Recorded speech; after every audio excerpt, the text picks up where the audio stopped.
Hi, everybody. It's Mimi from Be Heard, Empower Yourself. I want to say another lovely day in Florida, but it's cold. And people are going to get mad at me because cold is like 68 for me, for here, for Florida. But I'm cozy in my house, and today we're welcoming a woman whose wisdom feels lived in and earned and generously shared. Her name, it's Susie, right? That's right. Okay. Susie Hall has spent her life gathering stories, lessons, truths, as have a lot of us, that don't just sit on the page. They reach out and touch the reader. That's the hard part. Yeah. And her voice carries that rare blend of humor, grit, and heart.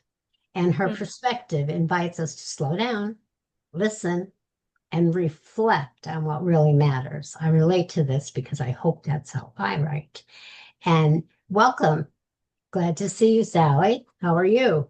Susie. I asked you, and then I went, that's because I'm 77, a little senile. That's all right. I'll take Sally. That's absolutely fine. Sally Fourth. Sally's actually a Sally bird. Forth. Yeah. Uh, Susie, darling, Susie. you're in London. You're over the pond, as they say. Yeah. But funnily enough, Mimi, I have just flown back Huh? from Florida, from Miami, Isn't that? and And it was and cold. it was cold. So tell them I'm not lying. You're not lying. And I heard lizards were falling out of trees because They it was so were. We cold. had pictures of them. And That's so then, sad. but then they said something even sadder. They show all these lizards that fell out of the tree. And then they said, I forget what culture it was, but they said we have, I don't want to be smart to anybody. I don't know if it was Haitian or what the culture was, that they actually eat them for food. And they were going to give them to their food kitchens. And I was like, oh my gosh. Like I the heard that. did you hear it? It's I like did hear that. people don't like that. We had huge iguanas here. They're not indigenous to our area, and you were allowed to kill them. And people were getting upset about that. Why do you have to kill them? And and Yeah. they had to do it. And we have this snake. I can't think of it now, but it's a huge snake, and they're allowed to kill that. And a lot of people, the environmental thing is important, but to the same point, they can't be where they're not supposed to be because then they eat the indigenous flowers and plants and animals. Yeah. And then we're It's all a in a mess. yeah, We're it's all a in a hard mess. hard pill to swallow for some people. Absolutely. Thank you for that wonderful introduction. That sums it up beautifully. Yes. Couldn't have put it better myself. But anyway, in our conversation, we're going to explore a lot of the experiences that shaped you Mm, and the pearls of insight that you've collected along the way, which mm, when we're collecting those, we don't think of them as pearls. At least I didn't. I thought of them as stones in the road or boulders. yeah. And, but later on in life, you get the deeper meaning. And people like us, at some point, decide to share those. And that brings a clarity. And you, in your writing and talking to you, it feels like a friend just taking your hand and saying, well, let me show you what I've learned. Can you Absolutely. sum that up? I mean, interestingly, the sort of inspiration for this whole idea of the sassy godmother Hmm. came from a godmother I had. So I was lucky enough to have three godmothers, weirdly. Um, Lovely. yeah, and this one godmother, she was called Auntie Anne, and I nicknamed her AA.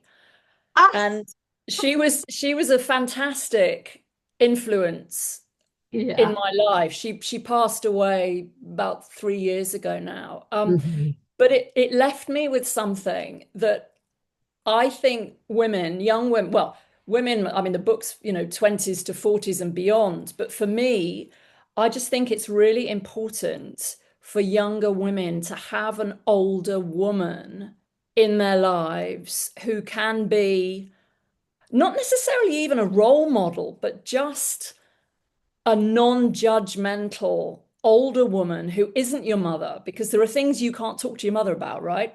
I mean, I Right. could never talk to my mother about sex or anything. I mean, that was Exactly completely what off I think. off the table. Too embarrassing. Yeah. Whereas my godmother, we had a very different, special relationship. And I just thought, the sassy godmother is this older woman who will take your hand, as you rightly say, take your hand, guide you through, navigate, help you navigate life in a very sort of humorous, conversational, very supportive, loving way, but won't be afraid to challenge you, when you're being a bit of bit of an idiot. So that's where the whole kind of idea for the book came about, this sort of Yeah. sassy godmother. And Yeah. she's fun and she Yeah. swears a bit and she likes to have a glass of wine and Yeah. she's someone you want to hang out with. Exactly. I But get she'll that. tell you as it is. So, so that being said, um, what moment or experience sparked actually writing the Sassy Godmother's Pearls of Wisdom? Mm. I think I always knew I had a book to write. And I suspect I mean, you've written a book, I suspect you have that sense that you've got a book in you. Hmm. But I never sort of had the finished idea of it. And then clients started to ask me, why don't you write some of this stuff down? Why don't you write some of these things you're coaching and guiding and telling us? Why don't you write it down? And I thought, yeah, why don't I? So about 3 years ago, it just I had the idea clear in my head. I'm going to write all these different things that have sort of seminal moments, like light bulb moments in my life where I've thought, oh, that's interesting. And whether it's spiritual stuff, whether it's work stuff, whether it's life, whether it's relationships, all of it.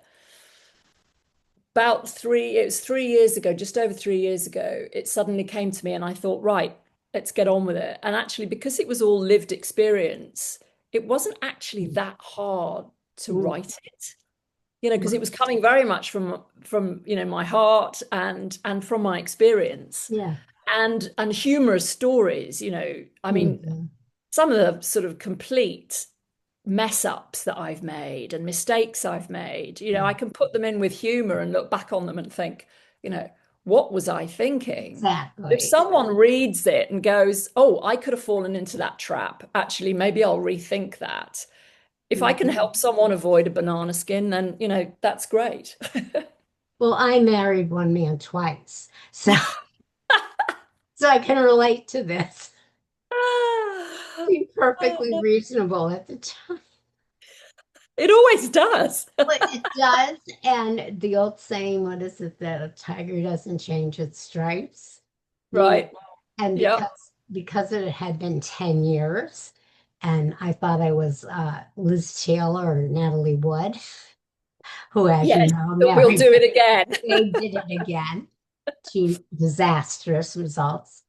And again, disastrous results. So that's something in the book that might help somebody who's thinking Yeah, about doing that. yeah, But absolutely. yeah, It's so tempting to stick with what's comfortable, right? What you know. yeah, especially it's like, he was my first husband and my third. So it's like, oh, 10 years, he's changed. He can't be as bad as he was. No, he was worse. So you reading your book, um, you almost feel like a character, not a person. You feel like a guide, someone like a spiritual guide that's the voice of truth all at once. And who is she to you? Who is the sassy godmother to you? How do you see it? Yeah, she's probably the wiser part of me. I mean, she's probably the bit that's linked to my soul. She's that compassionate, she's that loving, she's that open-hearted. But as I say, she can be tough and sassy. So I say me on a good day. She's me on a good day. That's even a good day. I like that. So, was there a pearl of wisdom that came to you right away and set the tone for the whole book? Like primarily the first thing that grabbed you and Yeah, I think this probably goes to the core of a lot of what's defined me, and that's probably the spiritual stuff. So the meditation, um, and it's not actually about necessarily about meditation, but the more I've learned, one of the biggest, I mean, if someone said to me, what's the one pearl of wisdom that actually, if you only remembered one out of 50, what would it be? It's like, do your best to be as present as you can be yeah, in every moment. yeah, And the more I've learned about quantum physics and spirituality and all this sort of stuff, the more I have understood the power of being in the present moment. Because as you well know, I mean, like, looking at your background and your interest, it's like it's all we've got. Everything happens right now. The yeah. You past, are. you We know. could be best friends. Too bad there's the pond between us. But because at 41, I got sober. Talking about AA, I got sober because I was feeling terrible depression. And after I got sober, in a regular rehab, 28 days, the whole bit. No intervention. I said, there's something wrong with me. I need to go Yep. somewhere. And I thought I was going to a spa. Oh my goodness. Well, there was this place that a doctor friend of mine, when he got too into the drugs, not just drinking, he would go to this place and he'd come Yeah. back and then he'd just drink and do drugs. So that's perfect. And of course, when I got there, they laughed at me and took my bathing suit and magazines away from me. Yeah. But the point here is, I first had to get sober. I had to have a clear mind. Then Sure. they told me, you are dual diagnosed and cross addicted, which meant you have always had depression and anxiety disorder, and you were self medicating with alcohol. Mm. Makes sense.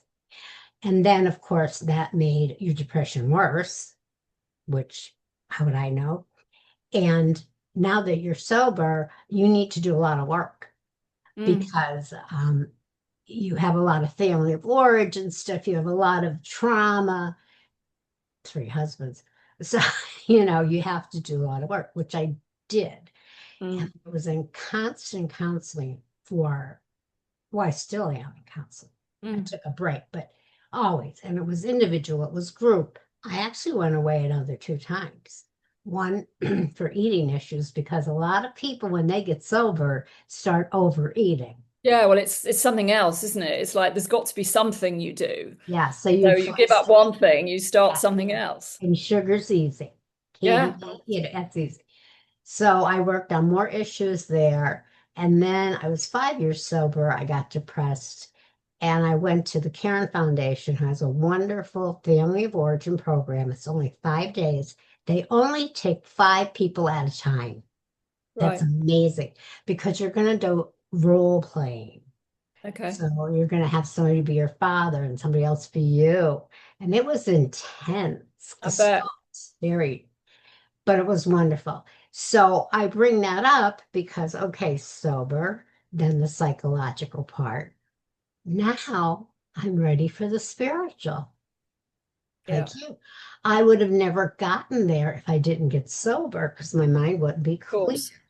Then Absolutely. I looked at myself and what my issues were. Yeah. And then happenstance, I found a church that's not a church. And it's called Unity, and it's a spiritual community. And the principles were perfect. They were Mm. perfect for me. And I've Just been, resonated with you. Yeah. oh yeah, when I walked in, I said, this, they're just like an AA meeting. It was Yeah. just like it. In Yeah. fact, many of the people there I recognized from AA. So it's like, yeah, this is the place. But, and this is the thing. I'm helping a lot of women and men because when they watch my shows and, read my books and things like that, somewhere in there, there's something that resonates with them. And they may say to themselves, oh, maybe I should stop drinking, or maybe I need to see a counselor. Mm. So it gives them a little bit of a Yeah. what it could be like and what it was like for me. So Yeah. Yeah. that's the joy I get from what I do, Yeah. basically. Yeah. Yeah. Yeah. Yeah. Yeah. So Yeah. I hold you're sort of on the same path with me, is what I'm getting at. Absolutely. Um, It's that moment of understanding that when you're present, really present to yeah. life, to life in general, and that has a lot of different uh, manifestations, whether it's get your head out of your phone, whether it's talk to somebody like you're really with them. I make this distinction between talking at and talking with. Yeah. There's a huge difference between the two. Oh And yeah. it's like be with someone when you're with them, Yeah. really be with them, give them the 100% of your attention. Yeah. And And I actually, trusted it everybody. works wonders. I You talk know, to just about everybody. I feel a little bit like an empath. Like I can tell your vibe, whether it is open or closed. If mm, I'm on an elevator, I might start talking to someone, or I might not, depending on mm, what I feel. mm, And the podcast came about because my husband is in stage 4, and after 4 o'clock, he doesn't speak. And I'm a talker. I needed to talk. mm. So I began this, and I cannot leave this house without knowing that I'm going to give out at least half a dozen of my business cards because I talk to everybody. And like yesterday at the hospital, the one nurse, the Uber driver, like just the people though that touched me that I thought would, and I did.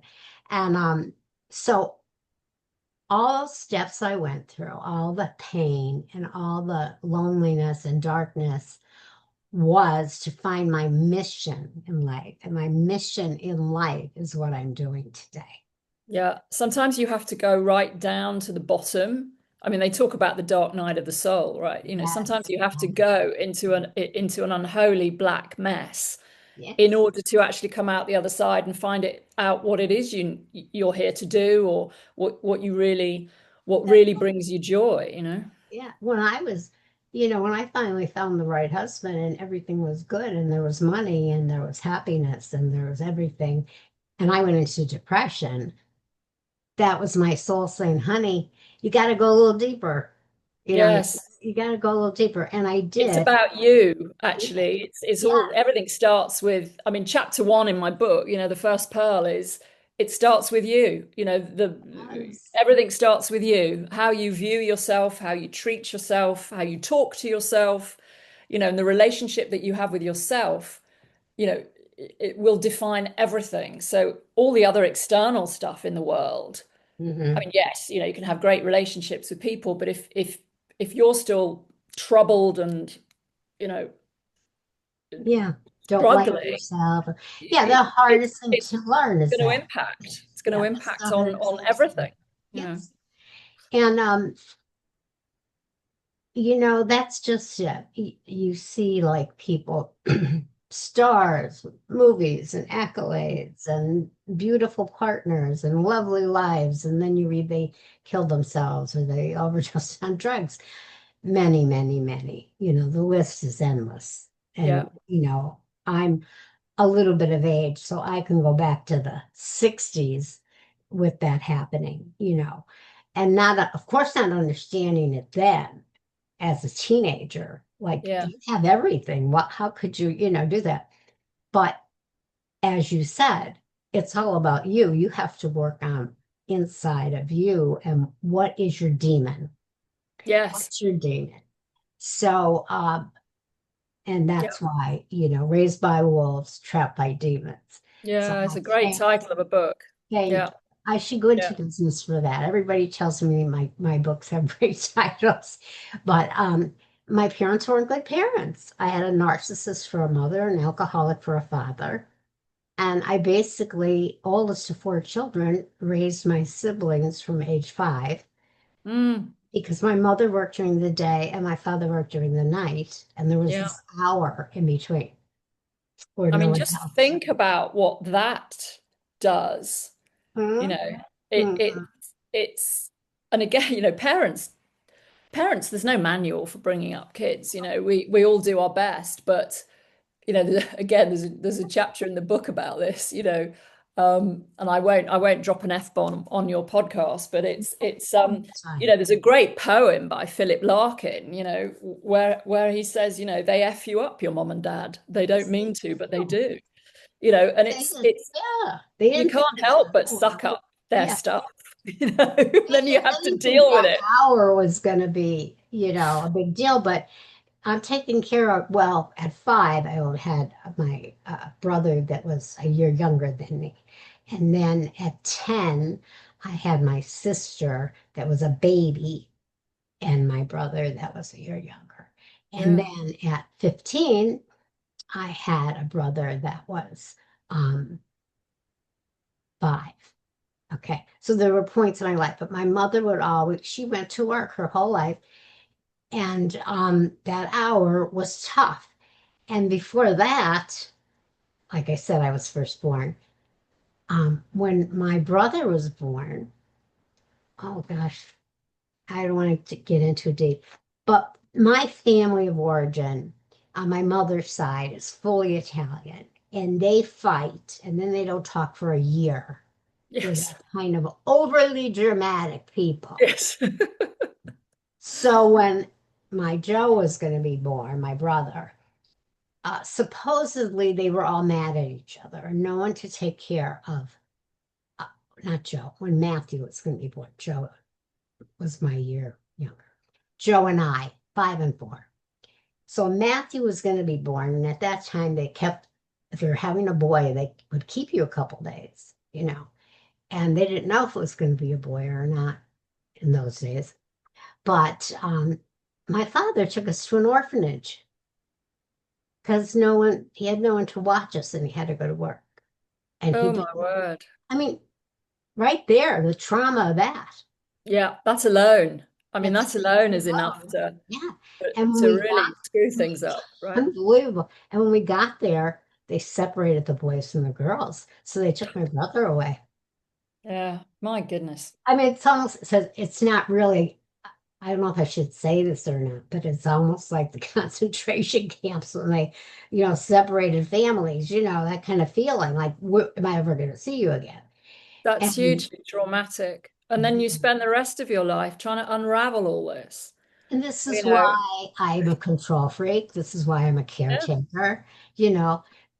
Anyway, Well, the but first part of it is understanding it, right? Which is, what I think once you understand what your baggage is, then you yes, can kind of, I mean, I deal with my baggage with mild humor. I'm slightly OCD. I so deal with it with are we with humor. sisters? I swear to God, we're just like, I look at the positive side of it. It's like I'm yeah, hugely efficient. I'm very well organized. My house is immaculate. me too. My poor husband, and this is even before Parkinson's, he would try to be a nice guy and empty the dishwasher. And as soon as he was done, I would go in and rearrange everything in the cupboards. Welcome to my world. He'd say, I don't know why. I said, no, I'm glad you do it. And then I just put it, it's fine, it's fine. But Yeah. I think I, if you've got a partner who understands it and accepts it he and does. isn't critical about it and again deals with it, that's all you want, right? And he's fairly tidy, thank God. Yes. And I was trying to make a new friend. This is kind of my dark humor. I make jokes all the time. It started early. I think it's a coping mechanism to deal with pain or whatever. And it's just me. It's who I am. You mentioned that about your personality. And so COVID came. I live in an over 55 community. I'm here 20 years. And all of a sudden, most of my friends either died, moved away, or went into nursing homes. Mm. Because a Mm. lot of them were older than me also. I moved here 55 and made friends with 7-year-olds, you know. Yeah. Yeah. Yeah. So my counselor said, you need to make new friends. I said, you know how hard it is to make new friends when you're in your 70s and you're Mm. married.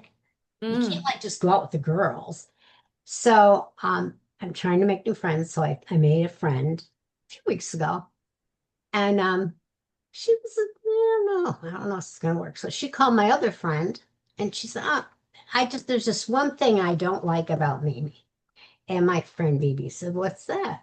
And she said, she never stops making jokes. She thinks everything is funny. Like she doesn't get me. She doesn't get Yeah. me. Yeah. Yeah. Yeah. It's important to hang out with people who get you. Yes. And Yeah. most of my friends, and I always tell my husband because he's like the only person that doesn't laugh at my jokes. But every once in a while I get at least a smile. Yeah, he's a tough crowd, you know. That is a hard gig. And if I had the energy, I'd love to go on tour because I know I'm funny. I know because I had to be to survive. Yeah, And it is a coping mechanism. it It is definitely is a coping mechanism. definite. And I can't help myself. I mean, I've been in the hospital almost dying, and my minister would come in and I'd make a joke about it. I mean, it's just who I am. Yeah. But getting back to you, 'cause this is about you. So how did you decide which lessons deserve to be in this book and Mm. which ones you wanted to maybe stay in the vault for a while? Yeah. Interesting. In fact, the book was going to be longer, and there was a whole section actually on health and well-being because Mm, I'm really interested in. And again, there's a bit of the sort of spirituality that crept in there in terms of, energy and healing and, chakras and all that sort of stuff. And huh? I just thought, oh, I think maybe this could be another book actually. So Mhm, I split the health and well-being stuff out, mhm. um, and focused really quite tightly on, the relationships that you have, both with yourself and others, navigating career, and really looking at the sort of ways that you can reduce stress and women have a voice, how you can empower yourself, how you can be heard, how you can have a better relationship with yourself and the world. So, it was keeping it to that tighter You side. just Uh, said, be you know, heard, empower yourself. yeah, yeah, Voila. exactly. Voila, exactly.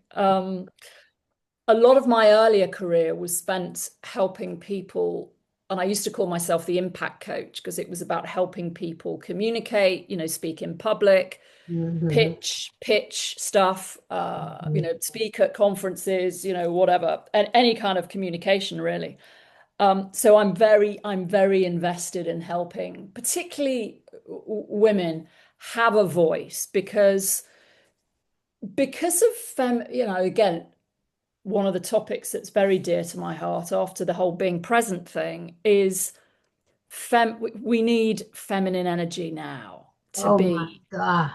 coming to the fore. I have a I love podcast on men. I love men, but but there's no, they can't. too Mm-mm. much masculine energy knocking Yes, around right now. yes, yes, I agree. So we have to have women stepping up, stepping forward, stepping into positions of power and influence so they can exert soft power, Yes. so they can be collaborative. Yeah, we They, need you know, feminine mystique. yeah, they can be inclusive. Shows They how it's done. they can share, Yeah, it's all of that stuff. So it's I think that is hugely important. very Um, important. And, yeah, in the 60s and 70s, I did grow up with, Gloria Steinem and, yeah, all the very powerful women. Jane Fonda, I love Jane Fonda, and a lot of men hated her, thought she was with the Viet Cong, which she was not. She was just trying to get people to talk. yeah, Anyway, I grew up with that. I grew up with Roe versus Wade getting finally Mhm, passed. And, mhm. I grew up with women not being allowed to have a credit card in 1952. Yep. I grew up with all of that. Yeah. And so at this age, 40, 50 years later, to see all that being taken back, canceled, Yeah. Yeah. It's gutting. the Handmaid's Tale. You've heard that book or show? Yeah. Yes. So what we're going through, it's the men saying women are just for children, have children, and that's it. And it's like we're living it. It's scary. So Yeah. a lot of women are becoming more assertive and more aggressive and coming out, and we need it. Yeah. There's a fine line though between I used to work in the city in the financial industry in London years ago, years and years ago. Male oriented. And you would, it was very male orientated, but some of the women who worked in these investment banks were what I call alpha female. So they were women, but they were trying to be men. And Gotcha. they were absolutely horrendous. I mean, they were ball breakers. They were not nice people. Oh, And the men in our office were absolutely petrified when they had to go and meet with them. And they were often sort of heads of HR, yeah. in these big investment banks. And I think, that's something we've got to be very careful of is, women and those identify as women have got to step into feminine energy, not masculine energy. It's Oh, getting that definitely. balance right. Yes, It's absolutely. really important. And, I talk about that in the book. It's about balance. And when things go out of balance, that's when we're in trouble. Whether it's the planet, whether it's, masculine, feminine, when things go out of balance, Mhm. bad news. Well, this So, is what I believe that too. I think right now, I expressed this to someone the other day because they were going, "Oh my God, it's so terrible. The world is so terrible, and all this stuff that's going on." I said, "Look, sometimes for something good to happen, you have to have something bad happen."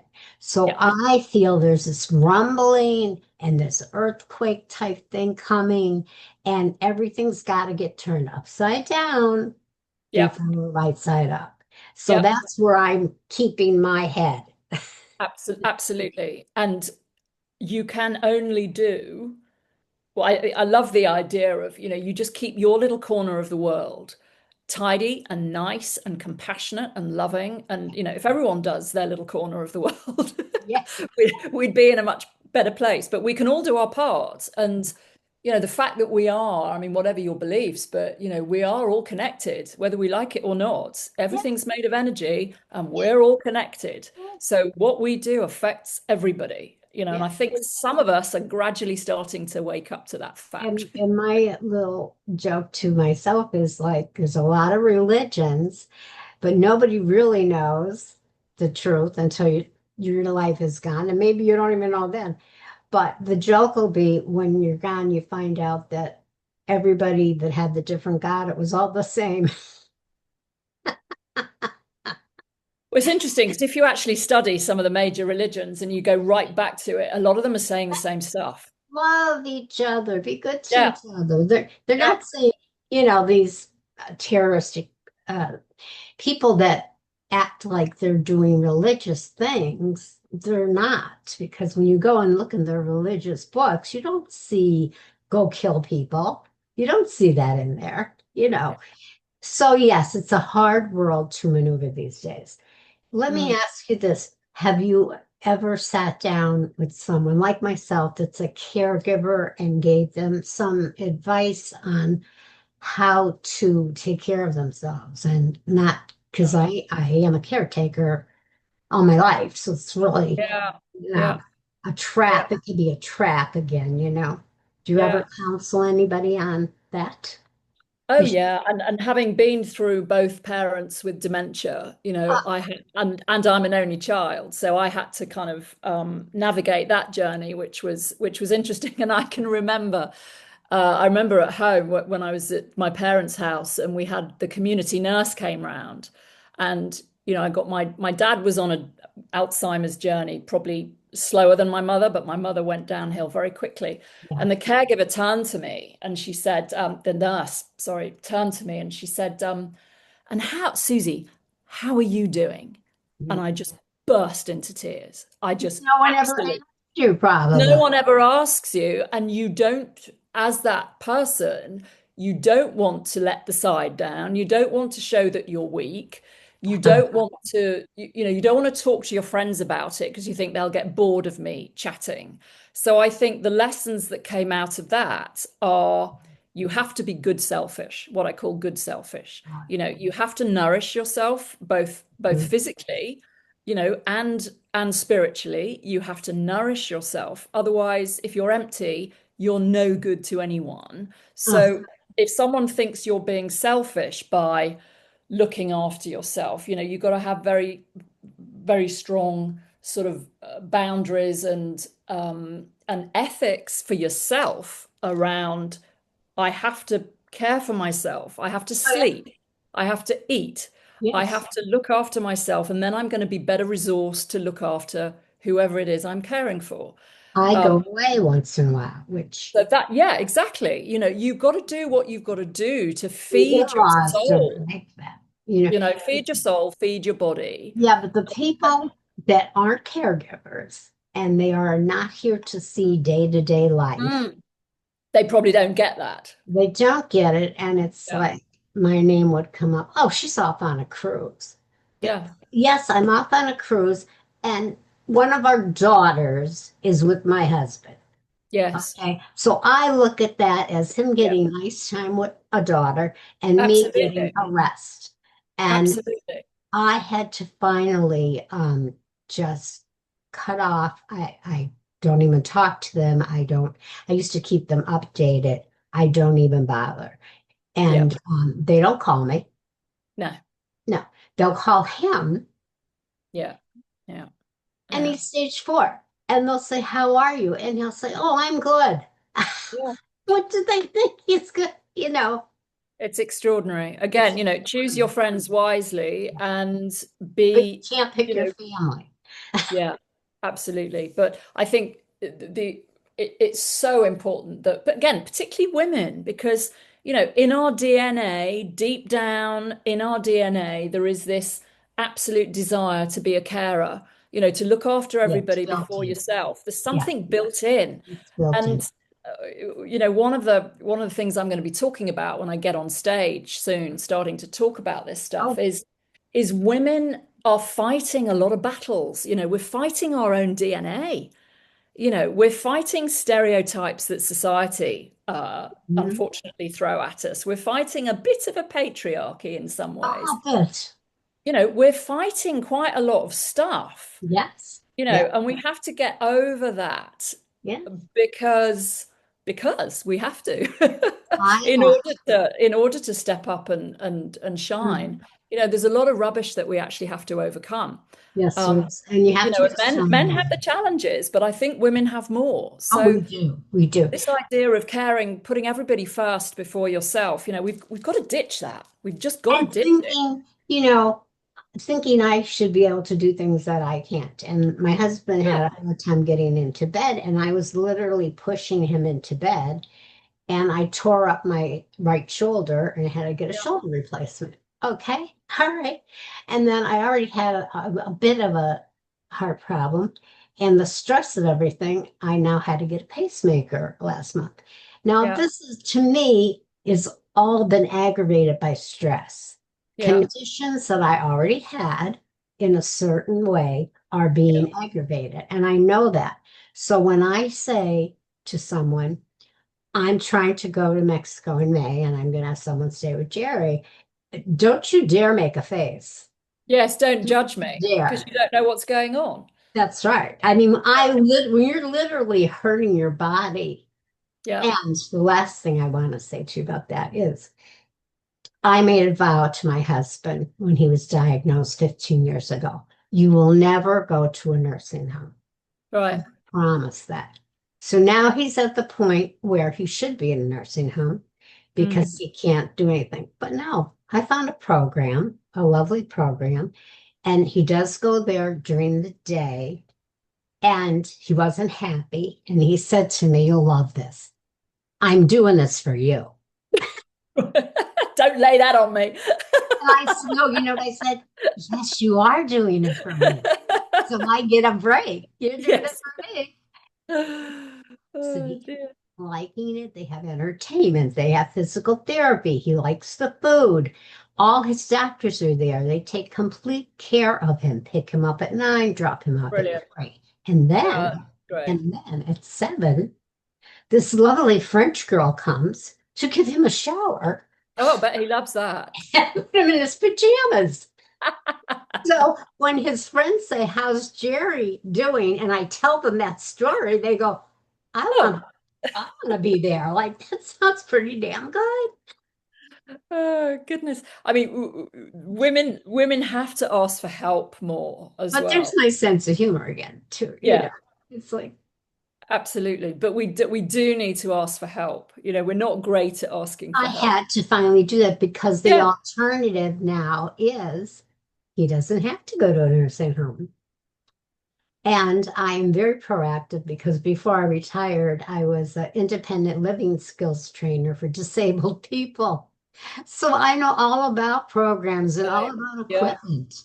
yeah, And he couldn't move in bed. And I said to the uh, PACE, it's called, "Oh, they have a trapeze device over yes. That can there."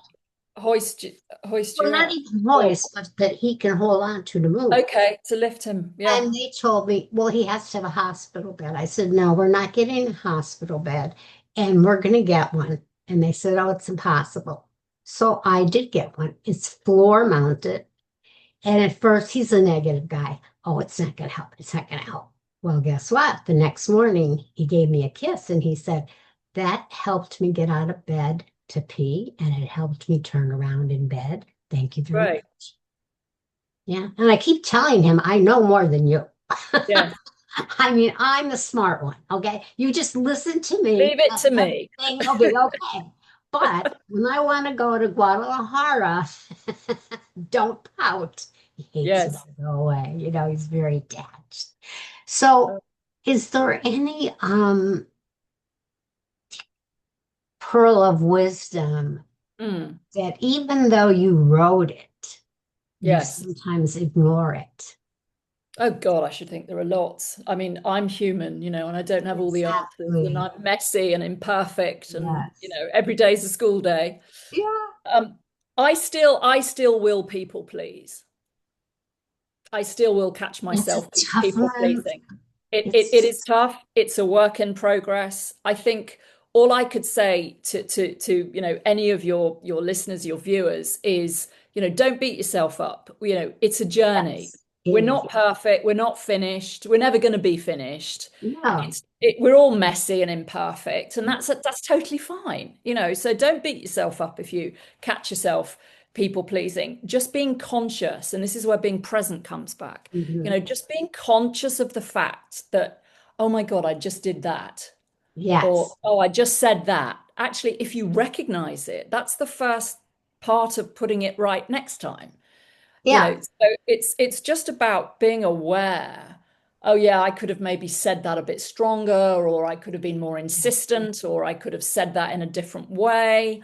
Yeah. If you And don't beat recognize yourself it, up. don't Don't beat beat yourself yourself up. up, because you know Recognize it. you've got to be your own best friend, because at the end of the day, that's all you've got, And actually. and Yeah. I am in school learning how to say the word no, and the Yes. fact that no is a complete sentence.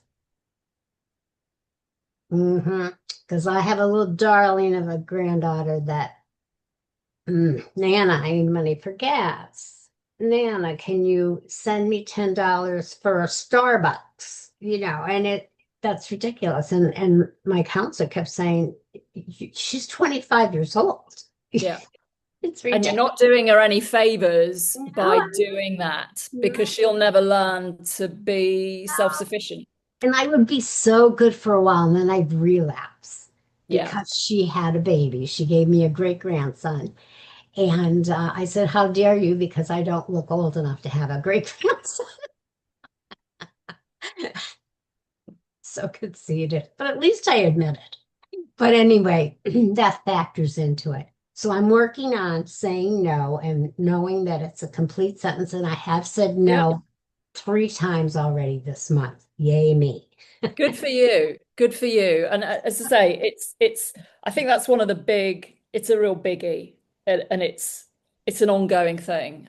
Some people are better at it than others. Again, a lot of it depends on how you were brought up, but it is something I hear a lot from my clients, Yeah, particularly it's, at work. yeah, I can't say no to my boss. He'll fire me, she'll fire me. It's like, really? yeah. You got to draw your lines in the sand. Yeah. Yeah. So this has been great, Susie. I think you saw how much alike we are. I see it. If you ever come to the States and if you're ever around Florida, call me. Well, We'll I've have just been tea. there. I know. I didn't know. I wish you. What part of Florida were you in? Actually, I went on a jazz cruise that Ah, left from my I actually left from Fort Lauderdale. So we do you know went how from Fort close I am? Lauderdale, yeah, and then I flew back from Miami. So I am like 30 minutes from Fort Lauderdale. oh, that's So hysterical. Well, remember next time to call I me. will. If I come Well, again, I'll I'm come and going have it. on a I'll cruise come and in have a cup May. of tea with you. I'll Yes, teach you how to make a good cup of English tea, yes, right? I have a hard time making it strong enough. I'll bring my own tea bags. I But travel with my tea bags. okay, so I'm cruising in May. That's my plan. So Yep. if you feel like going on a cruise, let me know. So what's next for you? The Sassy Godmother, more Yeah. pearls, a sequel, a workshop, starting a movement. Getting on stage, My doing. I used to do talks before COVID, and God. obviously COVID came and wiped that out. So get back on stage, talk about all the stuff that I've mentioned, and more, and guest on more podcasts, sell more books, and then probably write another one at some point. But one at a time. It's only just come out, this book, so Yeah. build up my Instagram following, just get more high profile, and Yeah. hopefully have more of an impact, and change lives for the better bit by bit wherever I can. The more visibility, the better. So that's the plan.